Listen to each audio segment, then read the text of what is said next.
Hello and welcome to Add to Cart, a new series where we examine a bunch of tech and tech accessories for a specific category or a specific need, and give you a handful of our must-haves in that category.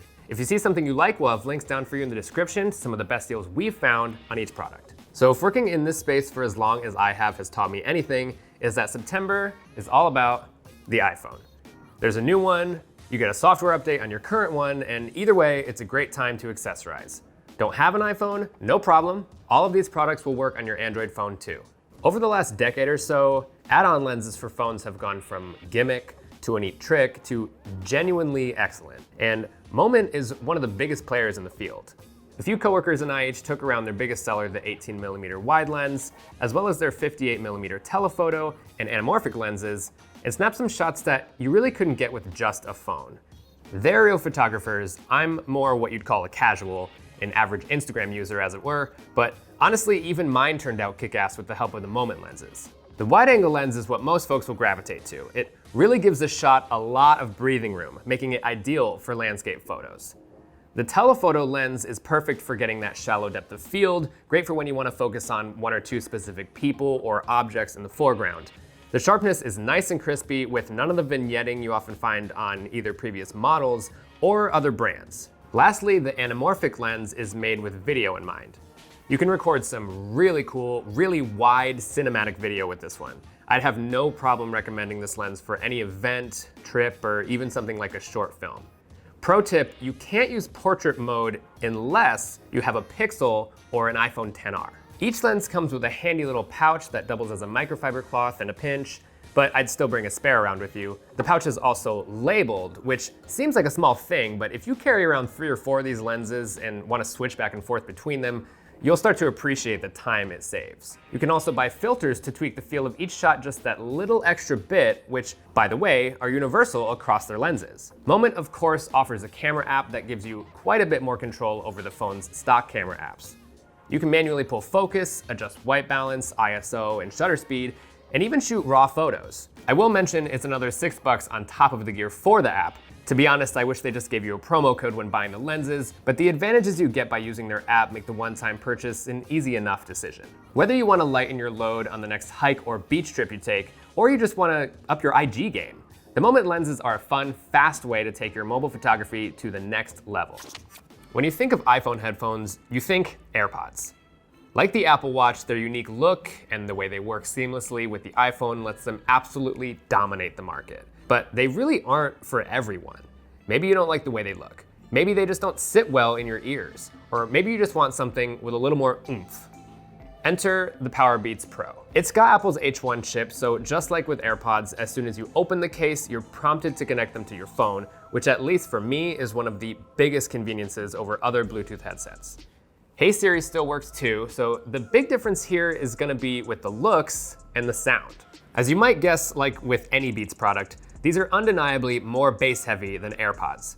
They weren't, however, overly bassy in my testing. I tried out a bunch of different music from hip hop to K-pop to Swiftie to classical, as well as podcasts and phone calls. It was never obnoxious, and in many cases, it was quite nice. Noise isolation is much better than on the AirPods. Apple will have you believe that it's intentional that you can hear everything going on around you while using their headphones. And whether or not that's actually the case, it's certainly less of an issue with the Powerbeats Pro. Now don't expect complete silence by any means, but if someone's talking right next to you, it's going to be muffled. And in a busy office setting, that's something I, for one, can get behind. The hooks hold the headphones more firmly in your ears, and their more traditional conical buds take that hold even further. If I run with my AirPods, they fall out. If I run with just about any non-hook style earbuds of any kind, they fall out. This was not the case with the Powerbeats Pro, so if you want to take a pair with you to the gym or go out on a jog, these are a safe bet. There are very few truly wireless earbuds that can boast the coveted H1 chip. Really, it's just the AirPods and this. If you want the full, insanely convenient, if proprietary, iOS listening experience, and you just don't want AirPods, you're by no means doing yourself a disservice by buying the Powerbeats Pro. AirPower is dead, okay? Dead. We've had time now to grieve about the first-party wireless charging future that was torn from us, but it's time to move on. And with that in mind, we've got 2 wireless chargers to show you that are for, in my opinion, different use cases. That is, for your bedside table and on your desk. For the former, we have the Nomad base station. This one is perfect to lay your phone face up on at night. Immediately, you'll notice this thing is just really damn pretty. It's made of aircraft-grade aluminum, and the dark gunmetal finish with a leather pad has it looking like it took a page right out of Apple's design Bible. The Nomad has 3 coils inside, which should make it easier for you to lay your phone on either all the way across or side by side with another device without having to pick it up and move it a few times to get it just right. It also has an ambient light sensor, so the LEDs that indicate whether it's charging, fully charged, or not working will dim considerably in the dark so as not to distract you or disturb your sleep. There's a newer version than this that just came out that we weren't able to get our hands on in time, but that one's got an Apple Watch stand in the back as well. Another great argument for a bedside charger, because you can easily see the time and any notifications without leaning over your phone or picking it up. Be aware that the Apple Watch will not charge with this model, so you'll have to order the Watch Edition if you want to charge your watch, phone, and AirPods all at the same time. The second wireless charger is the iOttie Ion wireless stand. I've been using this for a few weeks now, and you know, there isn't a whole lot to go on about with it, but that's partly why I like it. For one, it's rather stylish compared to a lot of other wireless chargers I've seen. The cloth cover is a nice touch, and it keeps your device from getting scratched on the off chance that you, like me, prefer to live dangerously and opt out of putting a case on your phone. The best thing about it though is the fact that it's a stand. With Face ID and sensitive notifications turned on, my phone lights up, I glance over and it unlocks, showing me the full notification, which I can either answer at that point or, more likely, choose to ignore, and the phone will go back to sleep in a few seconds. Before having a wireless stand charger, I was having to lean over my desk, which is both impractical and looks really stupid. And as much as I genuinely love the Nomad base station, that's a problem that particular model doesn't solve, but this one does.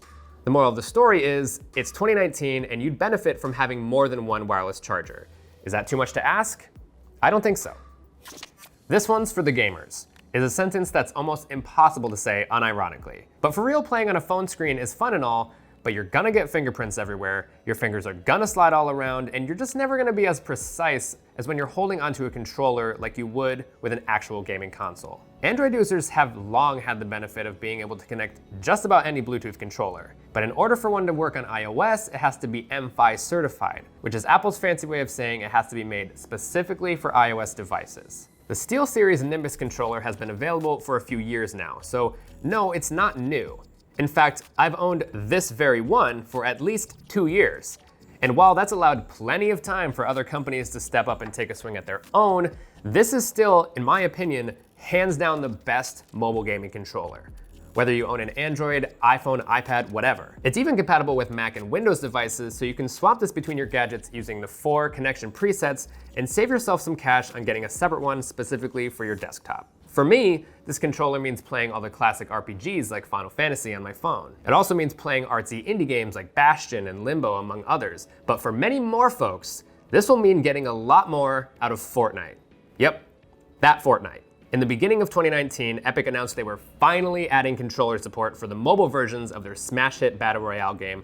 And if you're having trouble sniping dudes from your tower or just generally getting clowned on, you might want to consider giving this controller a try. You should be aware that Fortnite is smart enough to detect the peripheral and put you in rooms with other controllered players, so if you were hoping to hop on and completely demolish some noobs playing on their screens, you're not going to get that here. Still, even I, as trash as I am, and believe me, I am trash at Fortnite, play considerably better thanks to the comfortable, familiar grip offered by the SteelSeries Nimbus.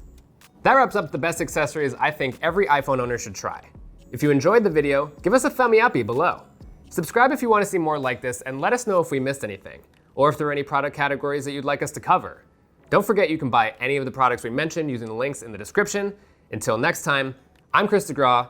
Thank you for watching, and I'll see you all in the next video.